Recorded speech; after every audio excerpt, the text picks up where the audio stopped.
friends, it's Thursday and it's Nina, and today we're going to be doing a reverse embossing technique. So it's using an embossing folder, but the back side on any type of folder that isn't super directional. So I'm just going to show you how to do that real fast.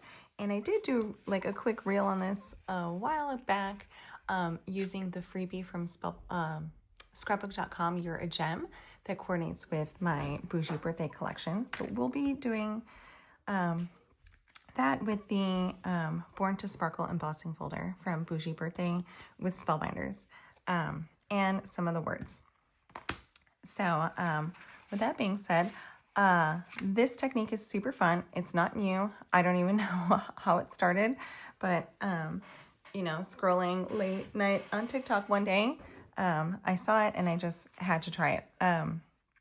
So this is, we're going to do a rainbow with this purple background, and we're using the diamond embossing folder. Florals work really well. Something with print won't work well because, it'll be backwards. But this is super easy to do. I find that if you use better press paper, the embossing is really, really crisp, a little bit deeper. You don't have to, you can see even on this side how amazing the diamonds pop up on the better press paper. It's a little bit extra thick, and that cotton in there is meant to give you that like nice deep impression with the better press, and it works amazing with embossing folders as well. So if the embossing folder is like the star of your card, I would recommend trying to use some better press paper with it.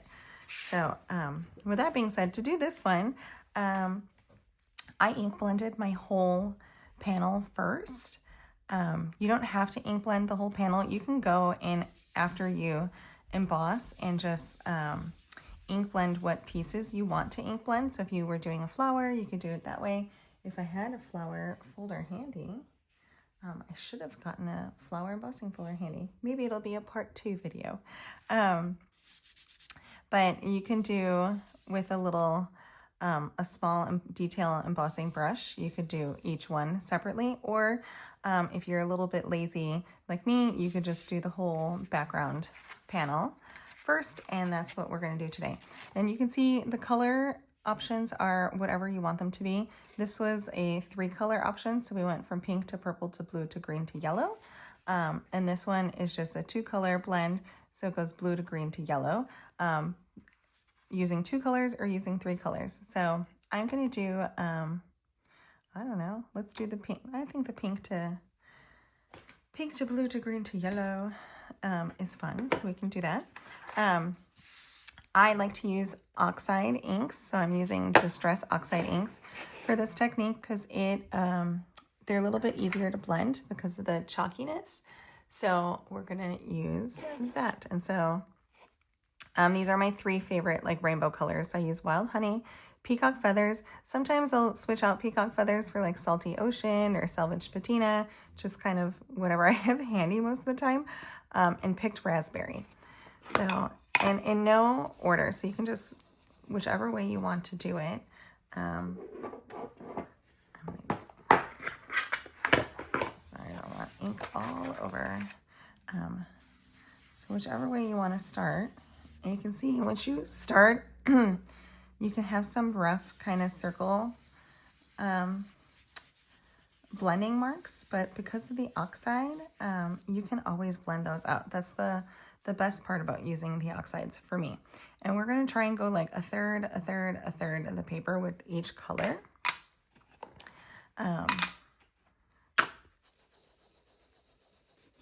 Just to kind of give us, I shouldn't say a third, but sometimes I like to go like this. First, oh my gosh, the camera. There we go.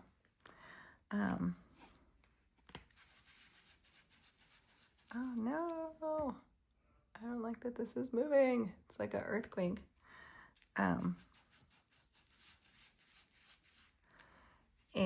This table shakes, that's the problem.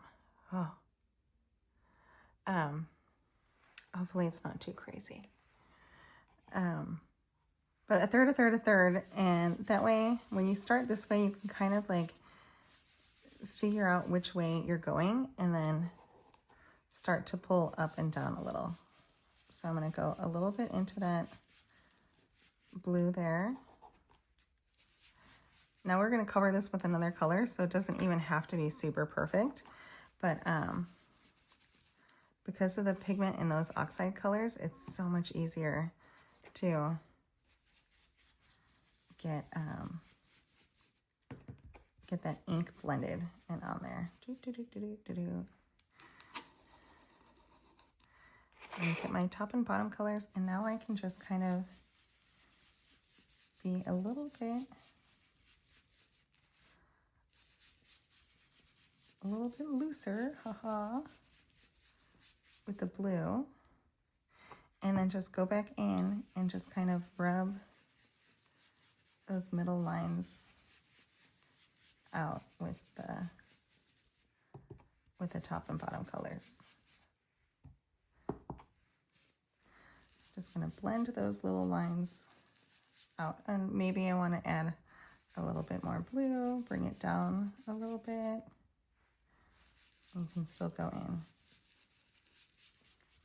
Da-da-da. And we have those, the 5 colors. So we have pink to purple to blue to green to yellow. Ta-da! And then I have my fingerprints on there.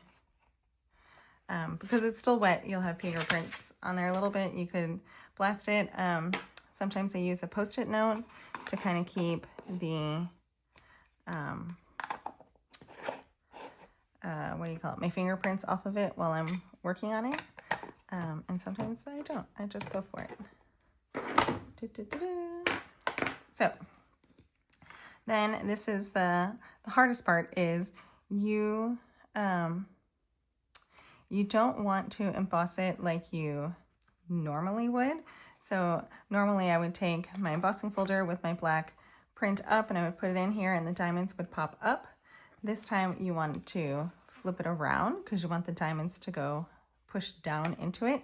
And you can see where I've done it before, where my embossing folder still has a little bit of ink from the paper where it was wet, because I'm a rebel. So the print side down, your color side up. So if you're ink blending first, you want to put it in the reverse way, not the way you normally would. So you put it in reversed and then run it through the die cutting machine, which I have plates in here. I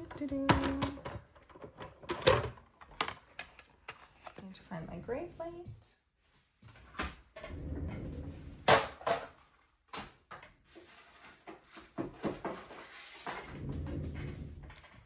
So for this 3D embossing folder, you just need the base plate, this plate, and your gray plate, and then to run it through the embossing machine. And I'm just going to run it forward and backwards, just kind of to get 2 passes.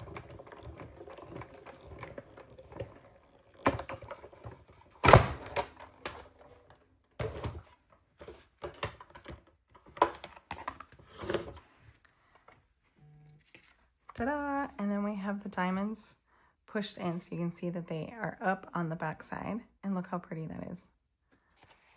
Oh, both sides are so cool and so pretty. Ta-da! And then my embossing folder, which you could take a wet wipe and clean it off. It'll clean off. Now you just want to cover the whole thing with a solid color. So you could use a brayer if you want to be nice and precise, or you could be a rebel like me and just go ink pad to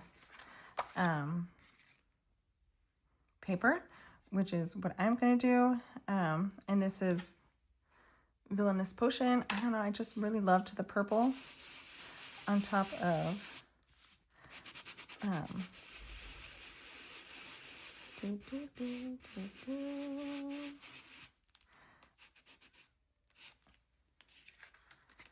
we're just gonna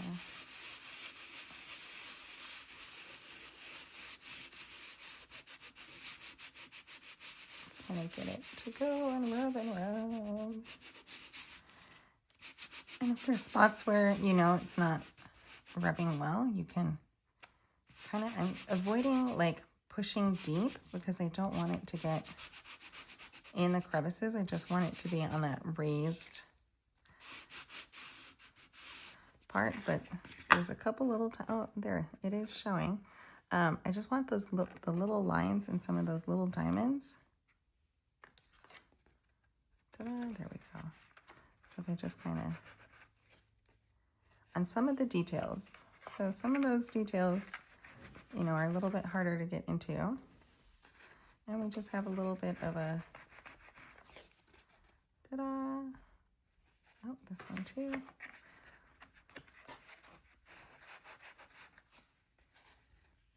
Yay. Look at how cute. Oh, how cute right here. It's missing a little. Ta-da! And so we have our cute little rainbow panel. And it's super fun. So you can add kind of anything you want to it. Oh, there's one right there too I should do. You get a lot of ink on your hands. Die cutting, for me, the easiest card is just to make a cute little, trim it down a little. So you have a nice little border. You could even mat it with black or white. But then just using some of the big fabulous words we have from Bougie Birthday and making a cute little card. So with the craft foam. So this is Spellbinder's craft foam. Ooh, I ran out of white. The white looks really good contrast. But you could cut out any color, any word phrase, and just get it to be beautiful. Bougie Birthday. See, the white would be better. The gold is too much. There's white, there's gold, there's black. And would you believe that oh, wait. Oh.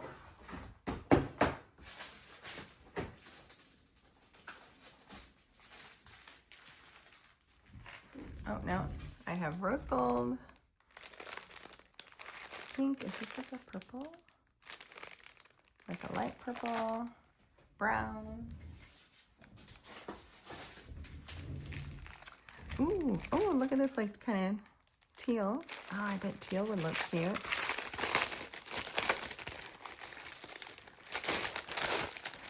Okay, there are 6 at $5.99, and you get 10 sheets of craft foam. And I promise you, it is so easy to die cut. The teal is going to look really pretty. Okay, so we're going to pick, should we say Bougie Birthday? Fabulous Birthday?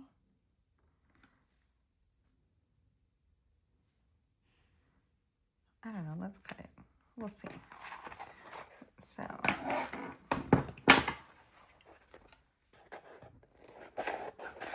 I'm going to cut a strip like this. Doo-doo-doo.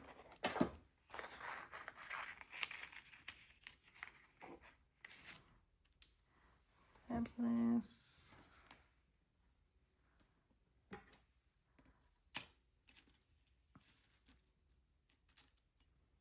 Birthday. Oh, wait, wishes. Let's do birthday wishes. Won't that look cute? Birthday wishes, fabulous wishes. There's so many options. I can never choose which one to use.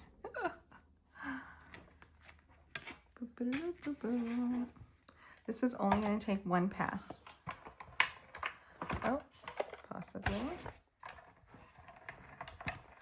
Oh no, I'm too close.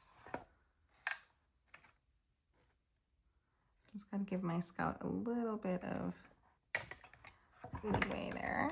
There we go.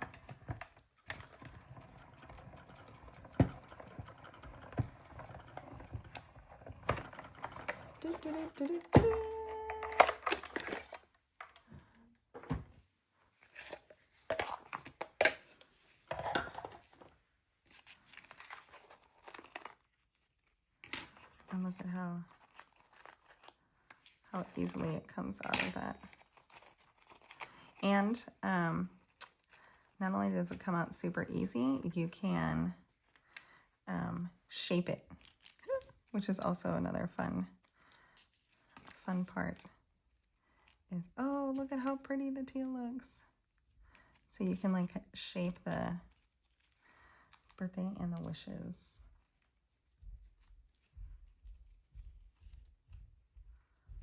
And let's trim, I'm going to trim down that card real fast too before we start gluing. Birthday. You would think I would have a pair of tweezers handy. Not always. There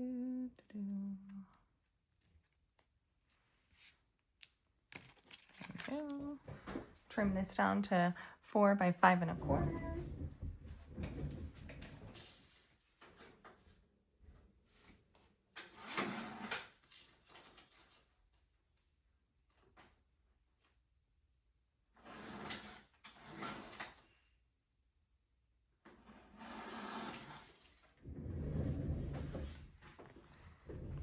I think it'll look really pretty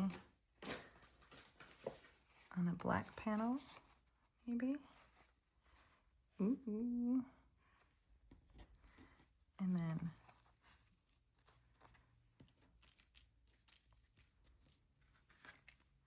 birthday wishes. How cute. And you can take that birthday and the wishes. You can arc that birthday, and it's super, super, super cute. And I just glued it down with the birthday with liquid glue and the panel to the card base with foam, just because of all that texture on the back, the raised gems. You're going to want to use some foam to glue that on.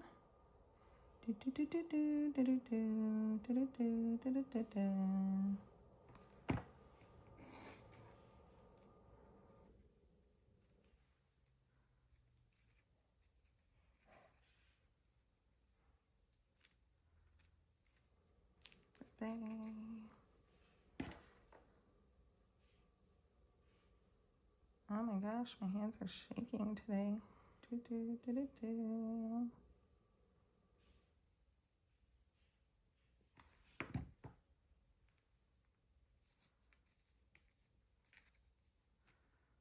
Birthday wishes. This is watercolor paper. Don't want to waste.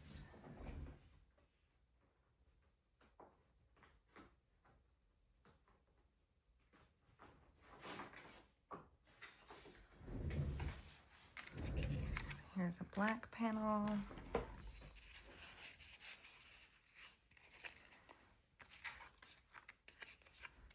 And just to kind of keep it in place.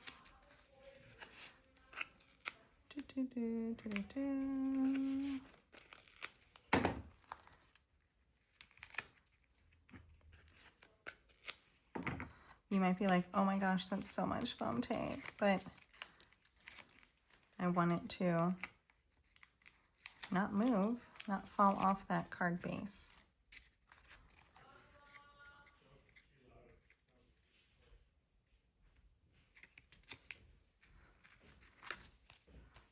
Ta-da. Oh, the paper was wet. I'm recording. Bye. On their way to school. Da-da-da-da. And that's birthday wishes. Or your gem or fabulous birthday. You can add some gems too for some sparkle. And super easy peasy reverse, what do you call it? Embossing technique. So I hope everybody has a fabulous Thursday, and we will see y'all next week. Bye.